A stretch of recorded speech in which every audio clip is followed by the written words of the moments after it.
Assalamualaikum warahmatullahi wabarakatuh. Bismillahirrahmanirrahim. Alhamdulillahirabbil alamin wa bihi nasta'in ala umuri dunya waddin. Wassalatu wassalamu ala asyrofil anbiya'i wal mursalin sayyidina Muhammadin wa ala alihi wa ashabihi ajmain, amma ba'du. Hikmah ke-27 saya bacakan dulu, nanti juga syarahnya saya bacakan, kemudian saya coba menjelaskan sesuai dengan apa yang saya tahu, kira-kira begitu, dan nanti kita bisa buka dengan diskusi.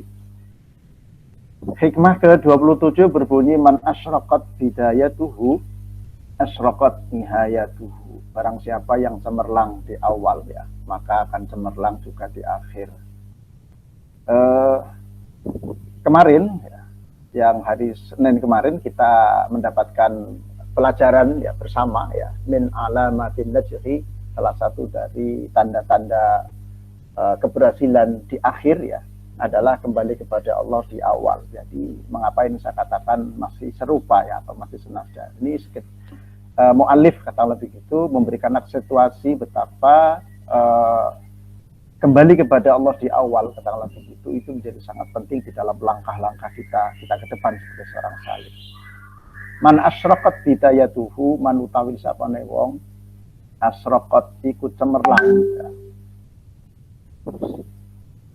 Opo bidaya tuhu kawitane man, barang siapa yang awalnya cemerlang, ya, awalnya padang, gitu. Padang maksudnya padang ya apa dikai lampu apa piye gitu kan.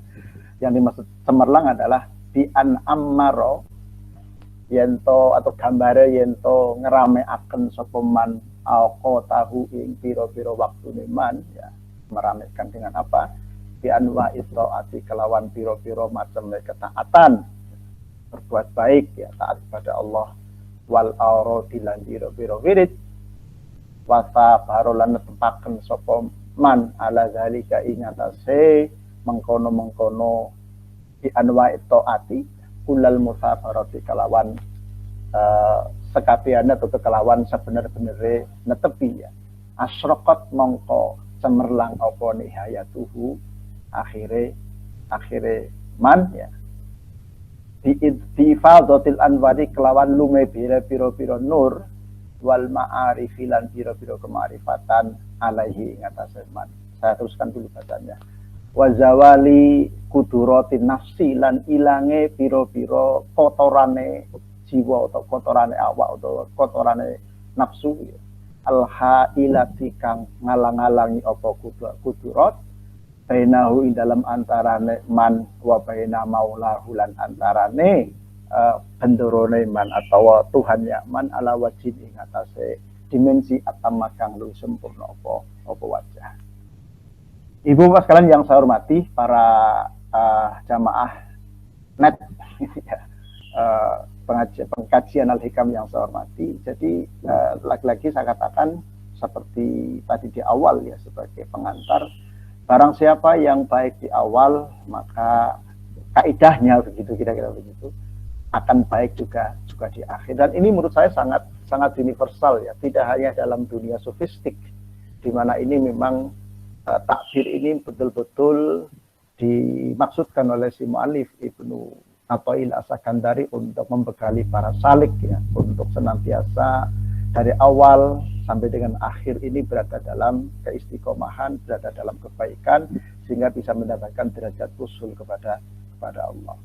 Nah, meskipun dalam dunia tasawuf kaidahnya seperti itu, ternyata ini juga berlaku bagi semua, ya. Saya di pertemuan yang lalu bahkan sudah pernah menyinggung bahwa ini bisa dipakai di dalam dunia birokrasi juga, begitu, ya.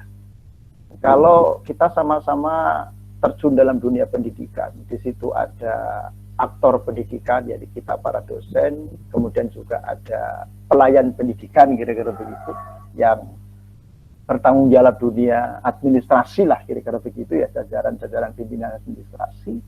Siklus antara how to plan, kemudian how to execute, dan how to report, ini menjadi sangat penting. Perencanaan yang baik, planning yang baik, meniscayakan atau diharapkan akan mendapatkan hasil yang baik. Jadi siapapun kita, ya, kalau memiliki cita-cita, ya, atau memiliki tujuan di masa mendatang, yang tujuan tersebut tentunya adalah tujuan yang baik, begitu, ya, maka perlu sertai dengan keseriusan-keseriusan yang berkesinambungan. Jadi bagaimana kita mempersiapkan diri, lalu kemudian bagaimana kita konsisten menjalankan persiapan-persiapan yang kita lakukan, gitu ya. Sekaligus hasilnya, katakanlah begitu, bisa kita dapatkan dengan optimal. Kalau kemarin kita di hikmah yang ke-26 min alamatin najhi fin nihayah ar-ruju'u ilallahil bidayah, kita di dalam syarah Asy-Syarqawi ini menemukan 3 kata kunci. Ya, sekedar untuk menambahkan saja informasi yang sedang kita bahas ini. 3 kata kunci itu adalah pertama tashihun niat atau memperbaiki niat. Ar-ruju' ilallah itu artinya memperbaiki niat. Segala sesuatu harus kita niatkan karena Allah. Segala sesuatu harus kita niatkan lillahi ta'ala, ya. Apapun sesuatu yang akan kita lakukan. Jadi semua harus kita kembalikan kepada Allah. Itu yang dimaksud dengan tashihun niat.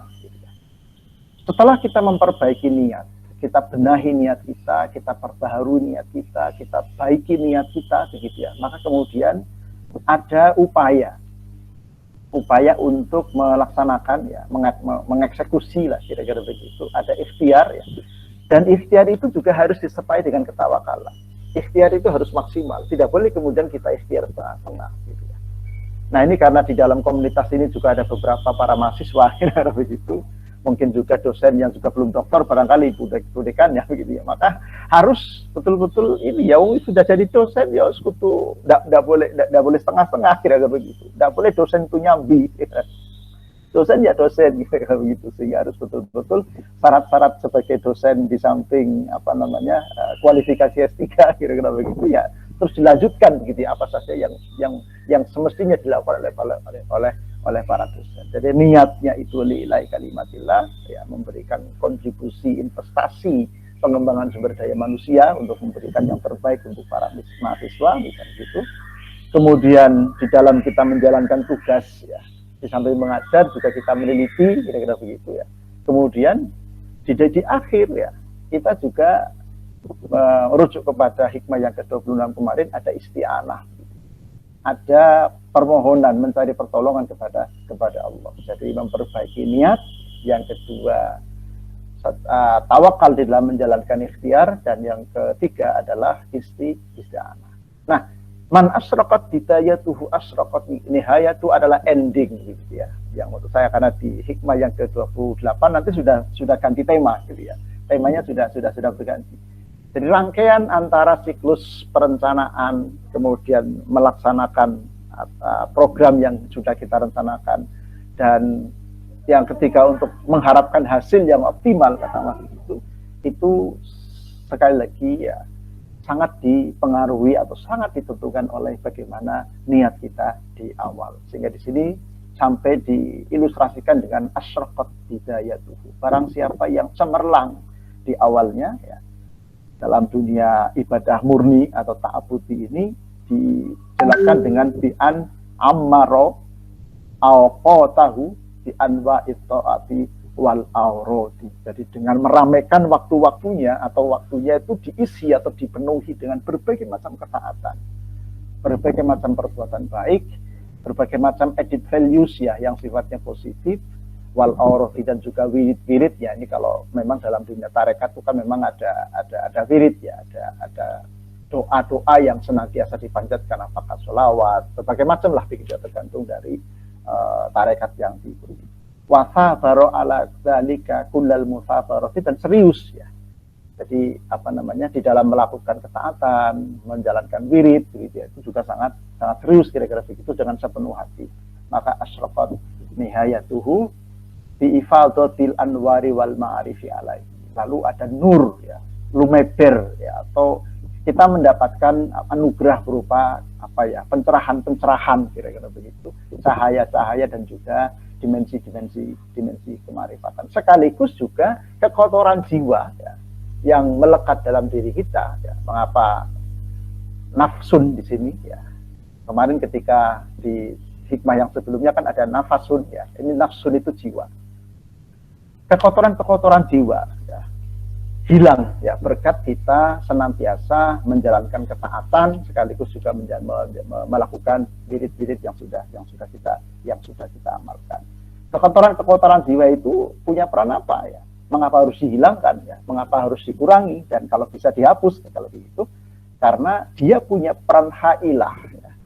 Wazawali kuduratin nafsilan ilange biro-biro pefotowarane jiwa al hailati kang ngalang-alangi apa kudurat bainahu ing dalam antara man wa baina maulahu lan ing dalam antarane Gusti Neman. Jadi antara kita dengan Tuhan itu ada hijab, kira-kira begitu. Yang hijab itu adalah kotoran yang melekat di dalam hati kita, di dalam jiwa kita. Sehingga para ulama sufi ya, para ulama-ulama tasawuf kata Allah begitu, itu sering mengilustrasikan ya mengilustrasikan dengan bahasa-bahasa kiasan atau bahasa apa yang sifatnya parabol, kira-kira begitu. Misalnya menggambarkan hati itu seperti cermin gitu ya. Cermin itu kalau bersih ya, maka orang yang bercermin akan mudah ya mendapatkan pantulan badannya ya. Jelas sekali. Sampai kalau ada jerawat kecil bisa kelihatan ya, karena cerminnya jernih gitu. Tapi kalau cerminnya itu banyak sekali kotoran yang melekat gitu ya. Debunya bukan hanya debu tapi sampai menghitam kira-kira begitu. Jangankan jerawat gitu ya. Tompel yang begitu besar aja nggak kelihatan kira-kira begitu kan. Jadi cermin ini betul-betul ya menggambarkan atau mengilustrasikan hati kita atau jiwa kita itu yang senantiasa diharapkan bersih untuk bisa tadi mendapatkan nur dari Allah Subhanahu wa Ta'ala. Bapak Ibu sekalian yang saya hormati, lalu bagaimana cara kita menjalankan aktivitas ya atau wujud operasional kira-kira begitu ya dari ammaro al-qatahu bi anwa'it ta'ati wal aurati. Jadi bagaimana cara kita meramaikan waktu kita atau mengisi waktu-waktu kita dengan sekian banyak ketaatan dan juga wirid yang kita baca. Ibnu Athaillah Sakandari ya, saya ingin menggunakan metode intertekstualitas dalam membaca teks itu ada metode yang disebut dengan intertekstuality gitu ya. Jadi menghubungkan atau membandingkan ya atau ya mengkomparasikan dengan hikmah yang lain yang ada di dalam kitab Ibnu Athaillah As-Sakandari ini. Misalnya di hikmah yang ke-43, nanti jenengan bisa cek ya. Itu ada nasihat atau ada hikmah begini. La tashab man la yunhiduka haluhu wa la yadulluka 'alallahi maqaluhu. Bagaimana kita bisa mengisi waktu-waktu kita dengan sekian banyak ketaatan, sekaligus juga membaca atau mengistiqomahkan wirid misalnya. Itu ternyata juga sangat dipengaruhi oleh lingkungan gitu ya. Latas hab man la yunhiduka haluhu. Janganlah engkau bersahabat dengan orang yang aktivitas kesehariannya tidak membuat kamu bergetar untuk taat kepada Allah. Wala yadulluka 'alallahi maqalu, dan juga jangan bersahabat dengan orang-orang yang kata-katanya gitu ya tidak menuju kepada Allah. Jadi ini sebuah nasihat yang menurut saya sangat penting gitu ya. Tadi dengan menggunakan metode intertekstuality ya. Ternyata nasihat yang ke-27 ini kalau kita hubungkan tadi dengan nasihat yang ke-22 gitu ya. Lalu ada juga nasihat di ke-43 ya, di mana kita diminta atau disarankan untuk tidak sembarang bergaul gitu. Kalau kita misalnya seorang dosen misalnya begitu ya, maka tentu pergaulan kita ya sesama ilmuwan gitu ya, sehingga ketika ada dosen lain, teman lain yang kemudian produktif ya, itu akan membuat kita bangkit semangatnya. Masa dia bisa produktif banyak publikasinya kok saya enggak misalnya. Itu yang dimaksud dengan latas hak man la yunhiduka halu. Janganlah engkau bersahabat dengan orang yang aktivitasnya tidak membangkitkan semangat kamu menuju kebaikan.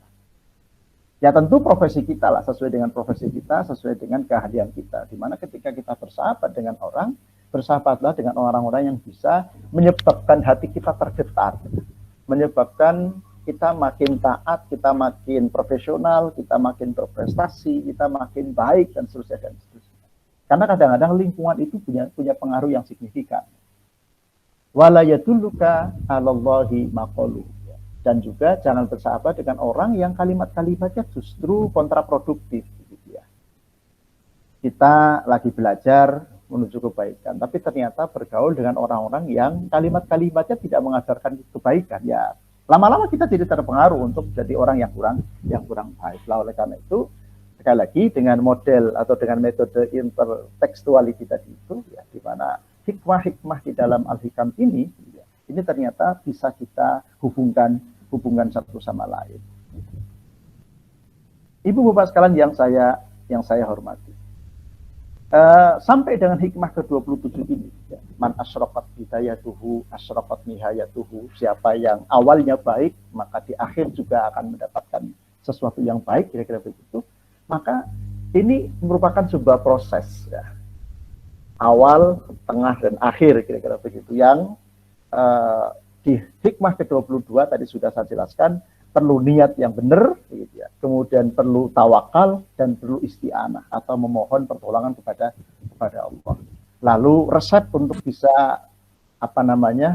menapaki perjalanan, ya, mengeksekusi aktivitas keseharian untuk bisa menuju kebaikan, menjalankan niat yang sudah baik di awal tadi, itu juga membutuhkan piranti tadi, bersahabat dengan orang-orang yang baik. Tetapi ya, ini lagi-lagi adalah sebuah ikhtiar. Ibnu Athaillah As-Sakandari sangat jeli, ya, untuk membekali kita agar kita tidak terjebak di dalam ikhtiar ansih, ya. Bahwa ikhtiar itu sangat penting, bahkan sangat menentukan, katakanlah begitu ya, secara kaidah, ya. Tetapi ikhtiar ini juga tidak segala-galanya.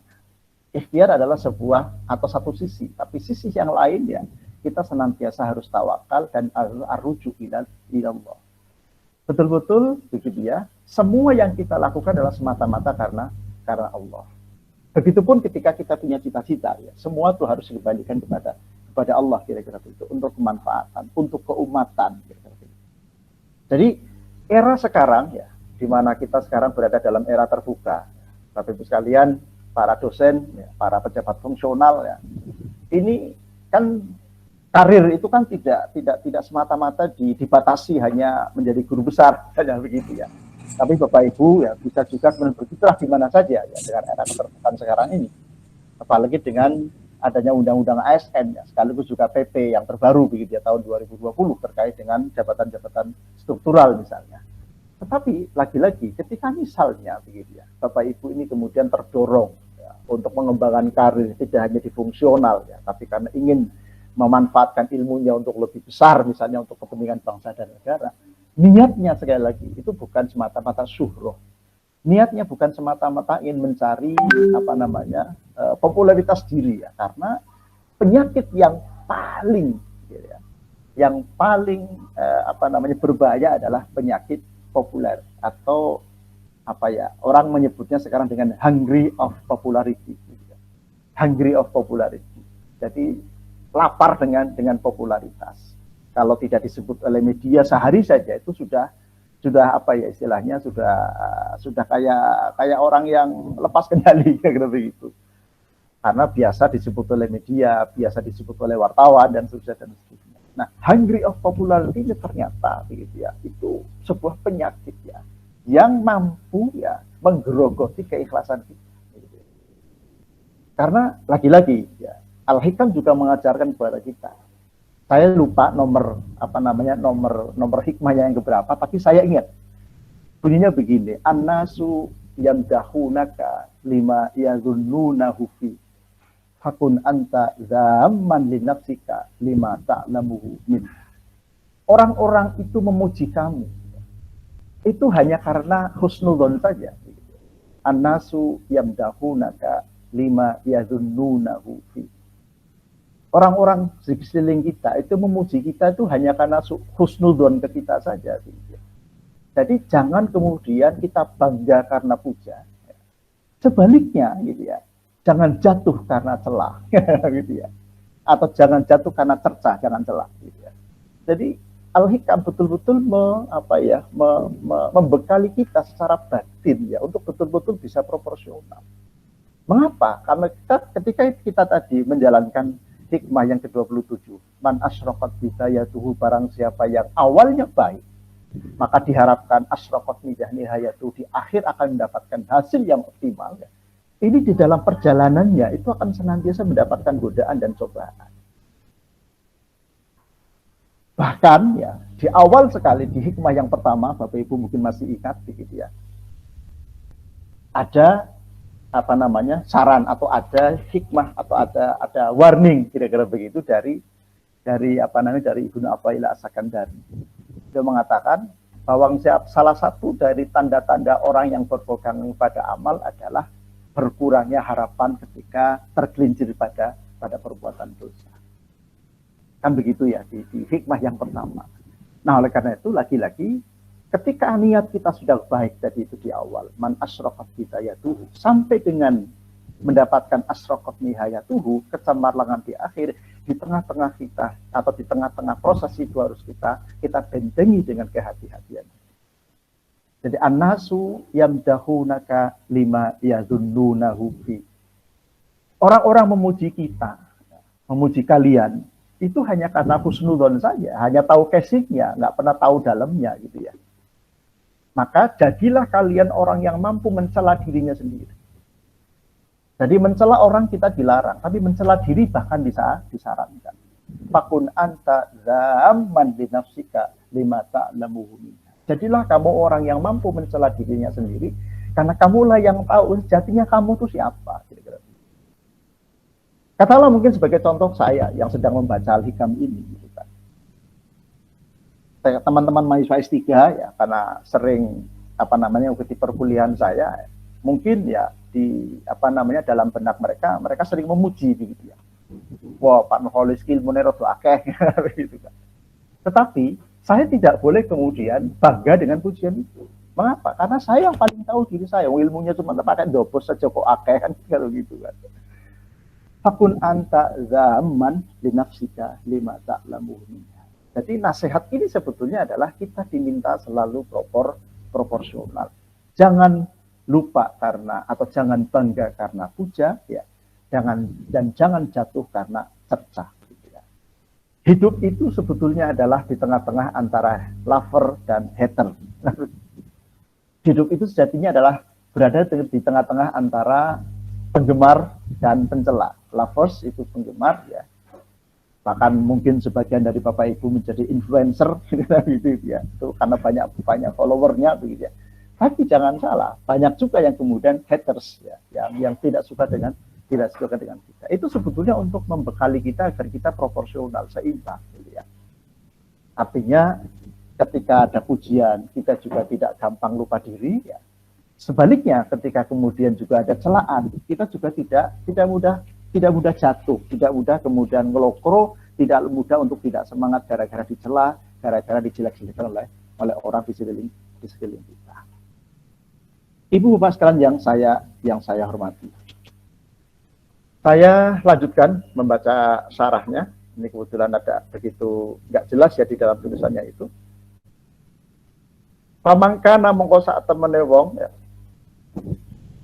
Qaulilal ijtihadi fi bidayati, pamunute wong kana kang ana sapa man ana iku qaulilal ijtihadi sithik upayane fi bidayatihi ing dalem awale man lam yaksul mongko ora hasil lahu maring man apa isyraqun cemerlang fi nihayatihi ing dalem akhire man. Jadi barang siapa yang ijtihad atau kesungguhannya berkurang kira-kira begitu, maka tentu kemudian tidak mendapatkan keberhasilan di dalam akhir. Famangkana qalilal ijtihadi fi bidayatihi lam yahsul lahu isyraqun fi nihayatihi. Tadi sudah benar Pak, yang di halaman 28 tadi. Agak ke atas sedikit. Ya. Nah, yang Syarah Asy-Syarqawi itu memang yang di bawah. Kalau yang di tengah-tengah itu Syarah Ar-Rundi. Jadi memang kitab ini yang biasa dipakai di pesantren, makanya sampean agak sulit ya karena gundul begitu ya. Ini masih mending ada komahnya begitu ya. Kalau yang di asli betul yang di edisi pesantren itu yang Yang dibaca para kiai itu sama sekali nggak ada apa-apanya. Ini masih mending ada kurungnya, kemudian ada titik duanya, ada komahnya, begitu ya. Jadi faman mengkotai wong kana kang ono sapa man ono iku qalilal istihadi, sithik ijtihade, sithik kesungguhane fi bidayatihi ing dalem awale man lam yahsul mongko arah hasil lahu kadue man apa isyrafun cemerlang fi nihayatihi ing dalem akhire man. Jadi lagi-lagi syarah ini hanya memberikan satu ilustrasi tambahan ya, karena diksi yang dipakai oleh Ibnu Athaillah asalkan dari man asyraqat bidayatu asyraqat nihayatu itu diksi yang sederhana yang tidak terlalu sulit untuk bisa dipahami, maka kemudian si syarih atau pensyarah juga tidak begitu berpanjang lebar ya untuk memberikan penjelasan tambahan terhadap hikmah yang ke-27 itu. Jadi di akhir ya, sebelum nanti saya kembalikan kepada moderator karena saya berharap jam 9 sudah bisa diakhiri ya, karena jam 9:15 saya ada kuliah S3. Kemudian nanti lanjut juga dengan rapat BLU. Saya mohon nanti jam 9 sudah selesai. Jadi di akhir ya saya ingin simpulkan untuk hikmah yang ke-27 ini ya masih ada kaitan langsung dengan hikmah yang ke-26 ya. Yang ke-26 kita tahu min alamatin najhi bin nihayati ar-ruju'u ilallah fil bidayati. Salah satu tanda keberhasilan seseorang di akhir adalah kembali kepada Allah sejak awal ya. Ini merupakan hikmah yang menguatkan dari hikmah ke-26 dengan kalimat man asyraqat bidayatuhu asyraqat nihayatuhu. Barang siapa yang cemerlang di awal, maka akan cemerlang juga di akhir. Nah, ada 3 kata kunci yang kita dapatkan di dalam nasihat Ibnu Athaillah Sakandari. Yang pertama adalah bagaimana kita asyraqat, ya, bagaimana kita cemerlang di awal. Caranya adalah kita membenahi niat, kita memperbaiki niat atau tajdidun, niat-niat yang lebih baik, dan niat itu adalah semata-mata karena Allah Subhanahu wa taala. Apapun yang kita lakukan, perbuatan apapun yang kita lakukan, aktivitas apapun yang kita lakukan, dan ketika niat itu menjadi baik, maka sekali lagi itu bisa masuk dalam dimensi ibadah yang ghairu mahdhah.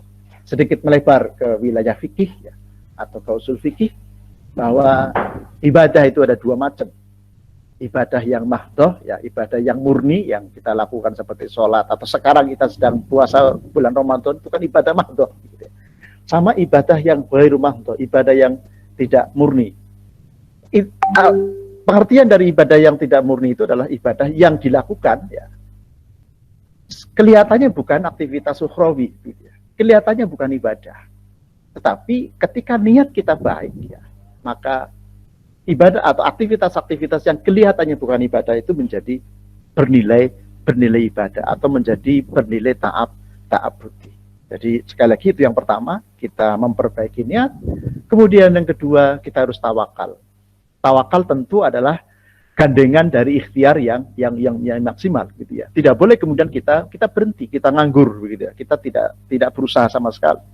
Jadi ketika kita sudah punya planning di awal yang baik atau niat dengan niat yang baik tadi, ketika kemudian kita melanjutkan dengan mengeksekusi, maka eksekusi itu adalah ikhtiar yang harus maksimal, harus optimal, dan ikhtiar tersebut juga harus dibarengi dengan tawakal. Lalu yang ketiga adalah isti'anah, memohon kepada Allah Subhanahu wa taala untuk mendapatkan keberhasilan. Ibu bapak sekalian yang saya hormati, kalau kita melihat ya kalimat-kalimat yang dipakai oleh Ibnu Athaillah Sakandari, misalnya kita melihat ke hikmah yang sedang kita bahas, itu sebetulnya ya kalau kita baca kitab atau karya-karya yang ditulis oleh para ulama, sebetulnya bukan hanya satu dimensi gitu, tetapi ternyata sangat multidimensional, atau ajaran-ajaran yang ditulis oleh para ulama-ulama kita tuh memiliki multidimensi. Ketika misalnya ya hikmah ke-27 kita hubungkan dengan hikmah yang 26, min alamatin najhi fin nihayat, itu ada kata-kata min alamatin najhi. Itu sebetulnya bisa kita ambil sebagai salah satu pelajaran berharga. dari teori kepemimpinan. Kira-kira begitu ya. Dalilnya jelas, pemimpin itu harus makrifat, kata Alfiya Ibnu Malik.